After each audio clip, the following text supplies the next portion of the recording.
he is, God, he has got so much damn potential. He definitely does. He's got so much potential. But he comes back from every fight that he's had better, you know? I mean, when one of the most impressive ones was he knocked out Klitschko. Oh my God. Klitschko's seen better. Change, another inconsistency in Anthony Joshua. I now understand, I believe having watched this, where Jake Paul is getting his confidence from. How he's built this narrative in his head that he genuinely has a chance. I think the thing to remember here, though, is that Anthony Joshua doesn't struggle against all smaller fighters. This might be his last fight, getting in there with Anthony Joshua and getting knocked out. Well, Joe Rogan and Mike Tyson dive into the Jake Paul versus Anthony Joshua showdown, laying out the stark contrast between the two. Tyson warns that Joshua must stay disciplined with his power since Jake is nowhere near his level. Rogan calls Joshua one of boxing. It's one of the craziest propositions of all time. You take a guy who just had a boxing match that looks like a sparring match with a 58-year-old Mike Tyson, and then you're gonna fight one of the absolute scariest knockout artists in the heavyweight division. Maybe we should watch the Francis Ngannou fight so you can see. Let's watch that real quick, just so you can see what Anthony Joshua is capable if he's fighting someone that's not in his league. Okay, look, Usyk beat him, and he beat him twice, and Andy Ruiz caught him in the first fight and dropped him and stopped him. It was spectacular. Andy Ruiz is super fucking talented. Usyk is perhaps the... The Wade Concept host argues that one clean knockout from Joshua is actually safer for Paul than taking multiple heavy shots over 8 rounds. A sudden finish is dramatic, but it avoids months or years of lingering damage. Even with smaller 10-ounce gloves meant to hype the spectacle, the danger remains huge. Joshua's power with reduced padding only increases knockout risk. The gloves may tweak the show, but they don't erase the massive gap in experience, strength, and skill that makes every punch potentially devastating for Paul. There really is only one outcome that can hurt Jake in this scenario, and that's that he gets viciously knocked out. Or he gets beat up really bad for 8 rounds and then viciously knocked out. I saw Nikisa talking on Ariel Helwani's show today about this, about like how it's not necessarily something they're worried about that Jake gets knocked out, because he's not afraid of the one-punch knockout as much as he's afraid of like Jake getting beat up for 8 rounds badly and it, you know, causing some real cognitive damage. And there is science behind the fact that the more repeated head trauma is the more dangerous thing about pro boxing, because those gloves, you can get hit, you get 8 to 10 seconds to stand, and you can repeat it 2-3 times in the same fight, just absorbing punch after punch. So in the totality of Jake getting like knocked out cold, is that the worst thing possible for his health? I mean, who knows, dude? You could have a freaking brain aneurysm when you get hit off one shot from a guy like AJ. Again, knock on wood, you don't want to see any of that happen. If his career ends because AJ hurts him badly, then yes. But if it's a knockout where Jake is able to then continue fighting, people will still watch. It may not be as big as the AJ fight, but he still has an opportunity to make money in boxing. Again, the only way it wouldn't be the case is if Jake got like permanently injured from this fight, which is part of the reason that they take this fight, is because Jake doesn't really have anything to lose here outside of, again, the bodily harm. You know, you fight a guy like Tommy Fury again, which I want to see, I think is more competitive, but doesn't bring the eyes that AJ does. So again, this is the entertainment business, and these Netflix fights are made for a massive audience. But you lose to Tommy Fury again, even by decision, that deflates Jake more than a knockout from Anthony Joshua. A loss to KSI deflates Jake more than a loss to Anthony Joshua. This is a perfect, even if Jake would have gotten just schooled by Gervonta Davis, it would have deflated him more than a knockout, I think. Yeah, it's a lot of risk, a lot of reward, but as far as your marketability, as long as you don't... 3. Nikisa Badarian reveals why Joshua was chosen as Paul's opponent, the Netflix factor. This fight needed spectacle, drama, and global appeal. Joshua brings star power, credibility, and a world champion presence that sells the story. His involvement raises the stakes, pulling in viewers and media attention.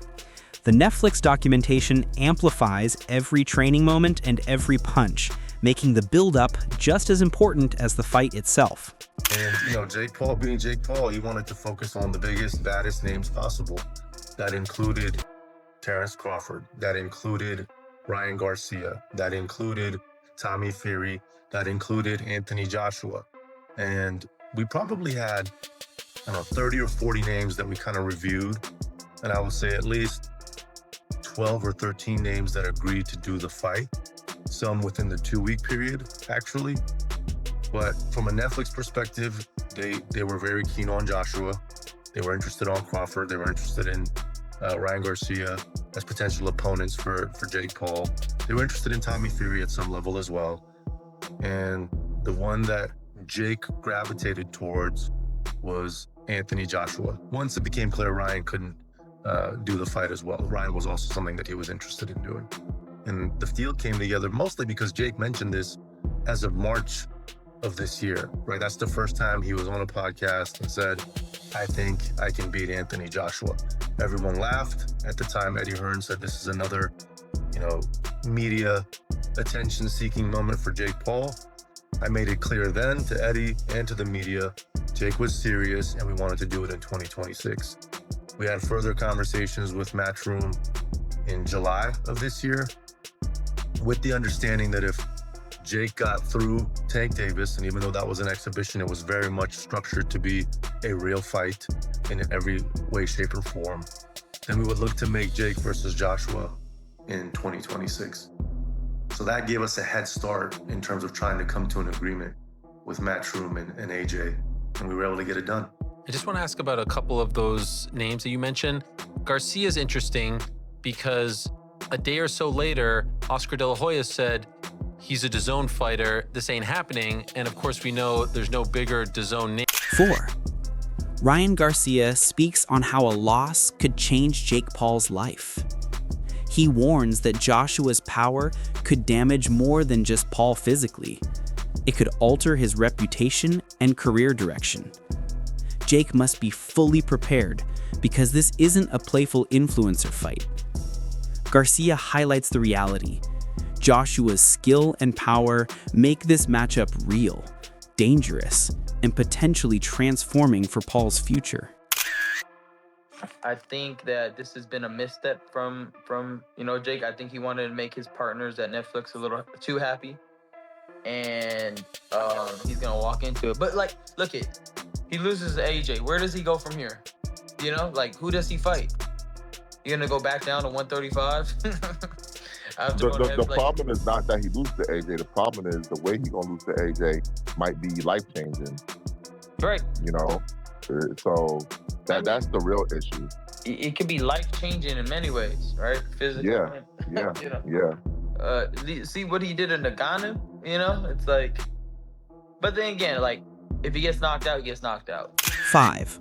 Frank Martin acknowledges the massive money on the table, but insists it's still an incredibly hard challenge for Paul. Cash doesn't reduce the risk, and Paul should have fully understood the danger before signing. Martin emphasizes that Joshua is a true elite boxer, not a YouTuber or retired legend. The payday is huge, but the physical and career consequences are equally real. Jake now, I wouldn't consider him like a YouTube fighter no more. I feel like he put in the time. He got better throughout all his fights. He done got better throughout all those fights, But it's still when you fighting fighters who actually done it for their whole life, it's a little different. If that fight happened, it'll be a good money fight. It'll be a good money fight. But that's a tough task for, Jake going to get that big ass heavyweight AJ. I know AJ personally, so that's tough. 6. Johnny Nelson warns that this fight could end Paul's active boxing run if he gets brutally knocked out. Paul has become a lucrative target for big-name fighters, offering huge payouts to share the ring with him. But Nelson notes the rumor that Paul may not recover, physically or publicly, after this fight. The stakes are career-shaping, with success or collapse hanging in the balance. For AJ, I'm stuck in between, because nobody on this green earth would actually turn down 50, 60 million to fight Jake Paul.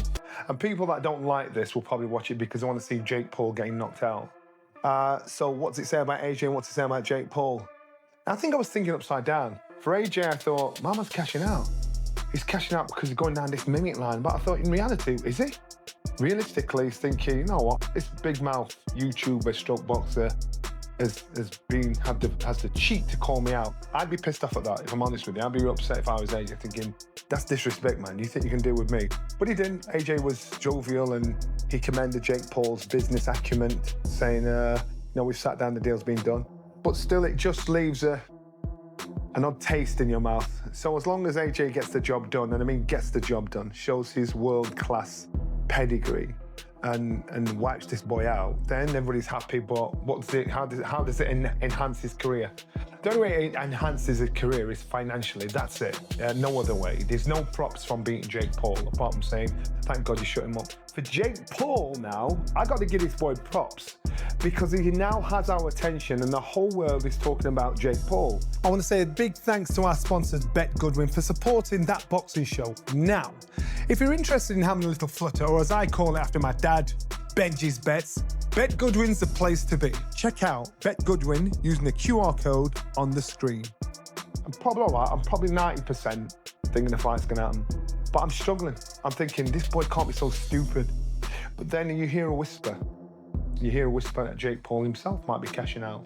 Because the big purses that he's pulling, fighting these has-beens or ex-fighters, they're dropping slowly but surely. So maybe, just maybe, this might be his last fight. Getting in there with Anthony Joshua and getting knocked out. But there's always that conspiracy theory. Are there some contract agreements that can and cannot be done, which will never see the light of day that we don't know about? Well, if you're an ex-fighter, and if you like the fight game, you'll see fake. You'll know fake when you see it. So if there's any of that fakery going on with this, pulling a shot, taking it easy, giving man a bit of a breather, especially coming from AJ, I'd be disappointed, because AJ's brand alone. 7. Anthony Joshua also weighed in on Francis Ngannou refusing to fight Paul, calling it a poor decision. He argues that fighters rarely get such profitable chances, and passing them up can be a mistake.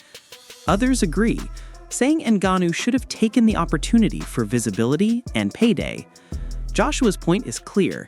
In boxing, big chances don't come often, and knowing when to seize them can define a fighter's future. The fight against Jake Paul. Anthony Joshua takes the fight against Jake Paul. Anthony Joshua at the press conference gets asked his opinion of Francis not taking the fight against Jake Paul. And Joshua's like, he's an idiot. He's an idiot. There is no reason for him to not take this match. I cannot be and am not mad at Francis. I can't be. Like rules would preclude me from being upset with Francis. I'm not a big Francis fan. Francis fan. I'm not a Francis supporter.